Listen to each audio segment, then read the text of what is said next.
सबसे ज्यादा बिहार में रहे हैं, तो अमित हमको एक एक क्षेत्र में लेकर के चले। पहले तिरहुत की हम 49 सीटों की बात कर रहे हैं, 122 पर देखिए इस वक्त एनडीए खड़ा हुआ है।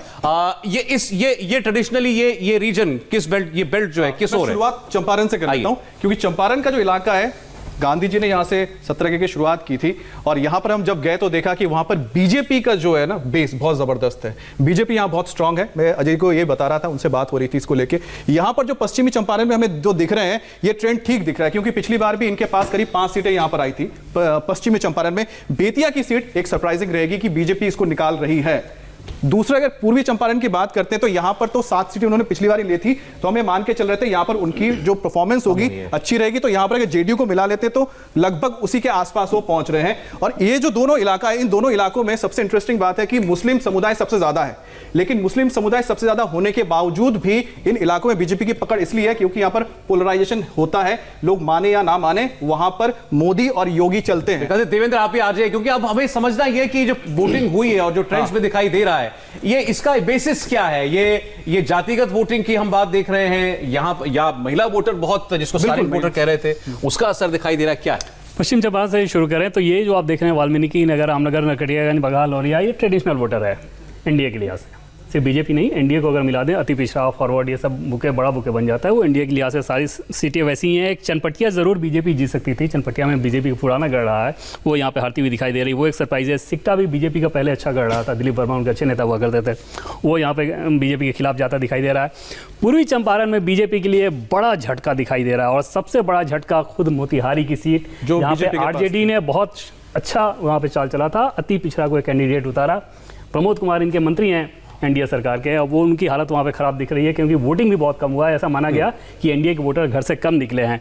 इसके अलावा ढाका की सीट, मधुबन की सीट पे आरजेडी वोट बेहतर दिखाई दे रहा है। कल्याणपुर पिपरा सीट को सोचिए, जो कैंडिडेट थे उनको कोरोना हो गया था, जिस दिन वोटिंग हुआ था उस दिन वो हॉस्पिटल में थे, बावजूद इसके बीजेपी वहाँ पर लीड करती दिखाई दे रही है, इसलिए कि बीजेपी का ट्रेडिशनल वोटर वहाँ पर है।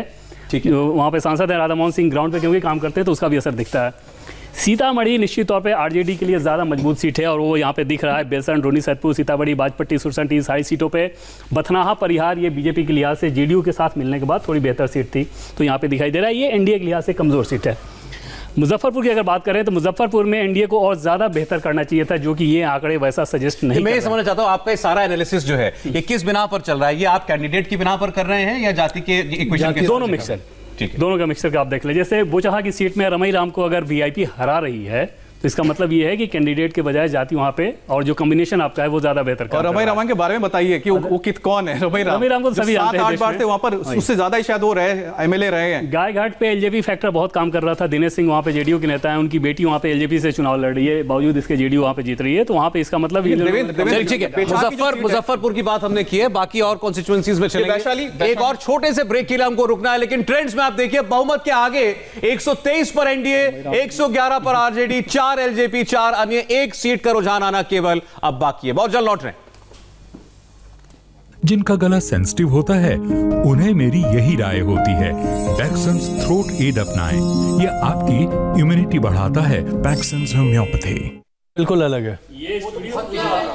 चलिए देखिए, एक बार फिर से हम बिहार की बात कर रहे हैं, और जिस चुनाव को माना जा रहा था कि तेजस्वी यादव के उदय का चुनाव है, तेजस्वी यादव के नाम में सीएम शब्द जोड़ने वाला चुनाव है, ऐसा अभी तो होता हुआ दिखाई नहीं दे रहा है, या इतनी आसानी से होता हुआ दिखाई नहीं दे रहा है। 111 पर आरजेडी टिकी हुई है, आरजेडी प्लस। 71 पर खुद तेजस्वी यादव की पार्टी लीड कर रही है, 26 पर कांग्रेस पार्टी, 4 पर एलजेपी, 2 पर एमआईएम, बीजेपी 67 और जेडीयू 50 पर। एआईएमआईएम भी 2 पर इस वक्त लीड कर रही है। लेकिन बीजेपी और जेडीयू, आप देखिए जेडीयू के बारे में बहुत चर्चाएं थी कि जेडीयू अगर इस बार नीतीश कुमार हारते हैं या एनडीए खराब करता है तो उसकी सीधी जिम्मेदारी नीतीश कुमार की पार्टी के ऊपर जाएगी। उतना खराब वो नहीं कर रहे हैं, 50 सीटों पर वो जेडीयू लीड कर रही है। तो नीतीश कुमार के खिलाफ जितनी भी नाराजगी की बातें थी वो अपनी जगह सही भी हो सकती हैं, लेकिन ट्रेंड्स में फिलहाल उस हद तक रिफ्लेक्ट नहीं कर रहा है। और बीजेपी के बेहतर करने की उम्मीद थी एनडीए में जेडीयू से इस बार, और वो दिख रहा है। 17 सीटों का फर्क दोनों में अभी भी है।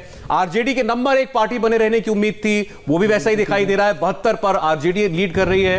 कांग्रेस पार्टी इस बार पिछली बार से ज्यादा सीटों पर चुनाव लड़ी, काफी ज्यादा सीटों पर चुनाव लड़ी, लेकिन जितनी सीटें उसको मिलती दिखाई दे रही हैं उसमें बहुत ज्यादा अंतर नहीं है पिछली बार की तुलना में। एलजेपी एक इस दौड़ में इस रेस में दौड़ रहा है, एक ऐसा घोड़ा था जो किस ओर दौड़ रहा है ये मालूम नहीं था, या किसको टंगड़ी मारने के लिए दौड़ रहा है ये मालूम नहीं था। वो 4 पर है, वो 4 पर इस वक्त एलजेपी है, और ये 4 बहुत ज्यादा महत्व रखेंगे, क्योंकि ये ऐसी परिस्थिति में जहां पर 1-2 सीटें भी बहुत मायने रखती हैं, तो वो 4 बहुत बड़ी तादाद मानी जाएगी। मैं तो AIMIM को लेकर के भी बहुत इस वक्त उत्सुक हूं कि उनको मिलेगा कि नहीं मिलेगा, लेकिन 2 सीट अगर उनको मिलती है। सौरभ, जैसा कि हम आपको बता रहे थे, सौरभ इस पूरे जैसा कि हम आपको बता रहे थे, अभी अगर आप जो काउंटिंग के दौर की बात करें तो अधिकांश सीटों पर अभी दूसरे दौर की काउंटिंग चल रही है। दूसरे दौर की काउंटिंग, जी हाँ। तो जो हम कोरोना की बात कर रहे थे कि कोरोना के प्रोटोकॉल की वजह से काउंटिंग काफी स्लो है, अन्यथा बाकी अगर पहले के चुनावों की मतगणना की प्रक्रिया देखें तो इस समय तक लगभग कमोबेश तस्वीर काफी साफ हुआ करती थी। अभी जो तस्वीर हम देख रहे हैं ये दूसरे दौर के औसतन मतदान के तस्वीरें आपके सामने हैं, इसलिए अभी शायद बहुत कुछ उलटफेर हो सकता है, या ये आगे बढ़कर एक बड़े सरप्राइज के तौर पर भी सामने आ सकता है। एक बार टैली पर आप वापस से अगर नजर डालें, ये भोजपुर का जो पूरा इलाका है, इसमें मुझे जो सबसे ज्यादा इंटरेस्टिंग दिखाई दे रहा है सौरभ, अजय जी, वो ये है कि मालिक इतना बेहतरीन आपको देखिए सारे ट्रेंड्स आ गए हैं। 243 के 243 ट्रेंड्स हमारे पास हैं। 122 पर एनडीए, 113 पर गठबंधन, 4 पर एलजेपी और 4 अन्य पर लीड कर रहे हैं। और ये देखिए अब सारे ट्रेंड्स आ चुके हैं। अब ये वोटों की गिनती कितनी रफ्तार से किस काउंटिंग सेंटर पर बढ़ रही है उस पर निर्भर करेगा। लग रहा है कि एनडीए सरकार बना रही है। अभी उन्होंने कहा दूसरे राउंड की नहीं कह सकते। अभी हम दूसरे राउंड की बात कर रही हूँ। जो ट्रेंड हमें दिखाई दे रहे हैं, देखिए ऐसे तो एग्जिट पोल में ही बधाइयों के संदेश मिलने लग गए थे तेजस्वी यादव को, तो जब तक ट्रेंड्स की बात है यहाँ तो देवेंद्र एग्जिट पोल के नतीजों पर जाकर मजाक में कहीं आरजेडी का ज्यादा खर्चा तो नहीं हो गया? नहीं, मुझे लगता है कि